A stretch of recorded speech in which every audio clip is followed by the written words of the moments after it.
Today, I'm going to explain a Japanese drama film called Survival Family. Spoilers ahead.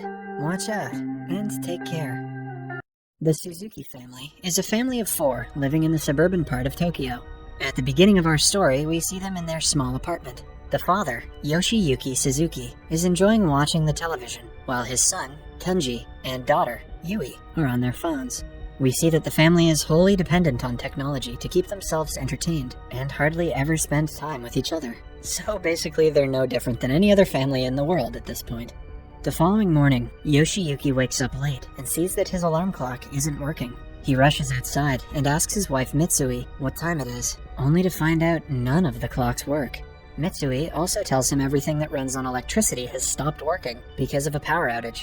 Yui wakes up and freaks out to see the AC and the TV aren't working either. Yoshiyuki tries to call the electricity company, but even the phone is down. The father and the children quickly get dressed and head outside for work and school. They see a crowd at the elevator, waiting for it to arrive, but soon find out that the power outage has halted the elevator as well. Everyone from the floor walks down the stairs, confused at the strange and sudden outage. Yoshiyuki is already late, so he rushes to the train station, but comes across a crowd again. It turns out that the outage has halted the trains, so they won't be able to travel through that until further notice. People try taking a bus as an alternative, but all electrically and fuel-powered systems are down. At the same time, we see Kenji going to school on his bicycle. The usually bustling city has no running vehicles. A confused Kenji cycles further to see everyone walking to work. 2 grown-ups even eye his bicycle, jealous of the kid. When Yoshiyuki finally reaches his office, it turns out the automated front doors are shut. It is even weirder that none of their watches are working, so they do not know what time it is. After contemplating for a while, 2 of his colleagues break the glass door and go inside to work. But disappointment soon washes over them when they realize the computers in the office have run out of power as well. Yeah, they probably knew that. They just wanted to break some glass. Meanwhile, Mitsui meets her friends outside the apartment and discusses the power outage. Her friends rush to the store to get some candles for the night. Mitsui is confused because she believes the power will be back by night, but follows her friends anyway. At the grocery store, people stock up on food, water, and supplies. Mitsui does the same and waits in a long line to pay for the stuff. Since the machines are not working, the cashier announces they will only take cash. This way, some people get off the line to bring money out from the ATM, only to see that the ATM doesn't work either. At Yoshiyuki's office, people realize that this isn't a normal power outage, but they're still not sure what exactly is wrong. Their boss dismisses them for the day, since they cannot work without their computers. While returning home, Yoshiyuki goes to a bicycle shop. The prices of bicycles are high because of the outage, but Yoshiyuki buys one nonetheless. It's just like toilet paper during COVID. At night, the Suzuki family lights candles around the house and eats their dinner in peace. Kenji goes to the washroom, only to find that the toilet doesn't flush. At the same time, the taps stop working too. Yui is confused because the electricity outage shouldn't cause taps to malfunction. After dinner, the children go back to their room, like usual, but they soon get bored without their phones and the internet. The whole family then gathers at the balcony and gazes at the sky. The dark city enhances the light coming from the stars. The family enjoys quality time together for the first time in ages, probably for the first time since the 80s. It is now the 3rd day after the power outage. The family's apartment is in bad shape. Dirty plates pile up in the sink because of water scarcity, and dirty laundry hangs around the apartment. Without electricity, the lifestyle of the people has changed drastically in just 3 days. At Yoshiyuki's office that day, his senior asks everyone to stop coming to work till the power comes back. Yoshiyuki retaliates, saying if they don't work, they won't earn money, but his senior asks him to take care of his family instead. He claims that living in a city like Tokyo will be extremely difficult during such conditions, because they will soon run out of food and water. Outside the office, Yoshiyuki sees his senior, with his family, leaving for the countryside. Yoshiyuki contemplates doing the same, but still has hope that everything will go back to normal. Later, we see Mitsui go to a nearby water tank to get water, but she, along with the crowd, is sent back because even the tank runs out of drinking water.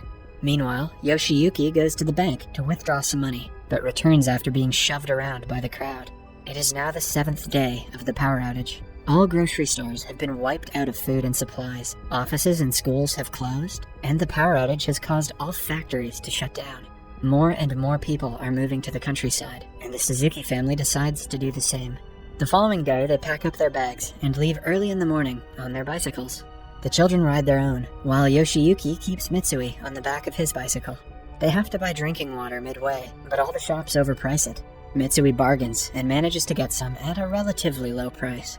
They stop at a place to rest and eat for the day, and immediately set off after finishing. Finally, they reach the airport, from where they plan to take the flight to Mitsui's village, Kagoshima, where her father lives. They were told that flights were still working, but disappointment washes over them when they see a crowd outside the airport complaining to the officials. It turns out that the flights have been recently cancelled and won't restart until the power comes back. With nowhere to go, the family ends up in a hotel nearby. The owner of the hotel takes advantage of their situation and charges them outrageous prices, but the family doesn't complain. At night, Yui suggests they go back home, but according to Yoshiyuki, there is no food or water left in all of Tokyo, so it is impossible to survive there. They will have to make it to Kagoshima on bicycles. The following day, Kenji and Yui go to a bookstore and get a map to navigate the locations. Meanwhile, the parents barter 2 bottles of Yoshiyuki's alcohol for a bicycle and some food. Then the family continues their journey. After a few hours, they finally reach a highway where several travelers like them are traveling to the countryside. At night, they stop at a camp and decide to stay there with fellow travelers. A couple sees them drinking water and asks for some, but the family lies about it being the last bottle. They eat the food and fall asleep. On the next day, they continue the journey and end up in a dark tunnel filled with corpses. They are helped by old ladies to cross it. It is now 16 days since the power outage. The family is by a river when their last bottle of water runs out. With no other way, Yoshiyuki drinks the water from the river directly. After they leave the riverside, a massive storm hits, making the family abandon their bicycles and belongings to take shelter in a nearby area. After the storm, they go back to their bikes to find that one of their tires has been destroyed. Moreover, all their clothes and food supplies are ruined as well. Soon, they reach a nearby town, and the kids go searching for food and water, leaving Yoshiyuki and Mitsui behind to rest. They are excited to find a grocery store, but see everything from the food section is gone. Kenji searches for a bicycle tire, but these are sold out as well. He then finds battery water, which is just distilled water and can be used to drink. Yui gets cat food and brings them back to her parents. She tries the cat food for the first time and finds it disgusting, but the family has to compromise to survive. Kenji fixes the tire using his phone's cover, and they continue their journey again. They survive on battery water and cat food for a week before meeting a group of campers on the 22nd day. The campers teach them about edible roadside weeds. One of them takes a picture of the family from a non-digital camera and promises to send it to them when the power comes back. They travel together for a few hours, then go their separate ways. On day 43, they arrive in front of an aquarium where the people catch fish and eat them. The family happily gets into the line, as they have limited food left now, but by their turn, everything is sold. Yoshiyuki begs the man selling the fish to give some to the kids, only to be ignored. A disappointed family moves along with the journey, but soon gets tired from lack of food and water. One day, they end up in a field where Yoshiyuki is about to eat an insect. Just then, they see a pig nearby.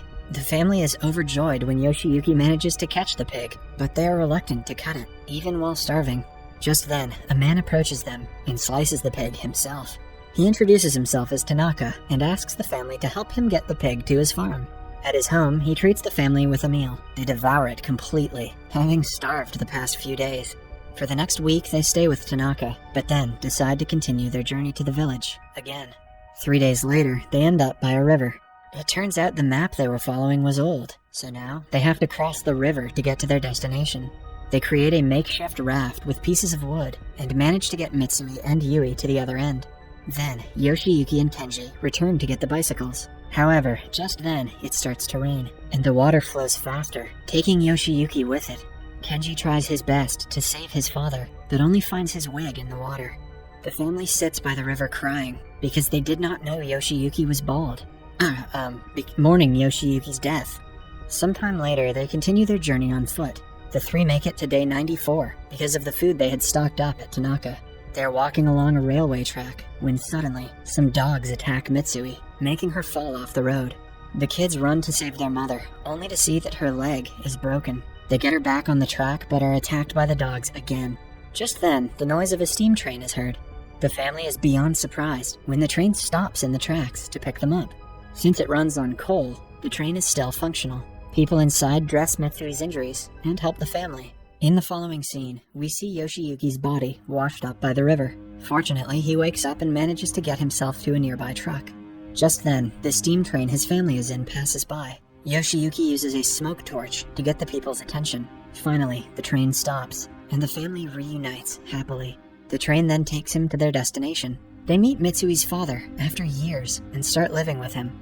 In the following scene, we see 2 years and 126 days have passed since the power outage. The Suzuki family has been living in the beautiful village of Kagoshima. They live a happy life, fishing and weaving their own clothes. One day, Yoshiyuki wakes up to an alarm clock ringing. Then, the whole village wakes up to the power coming back on.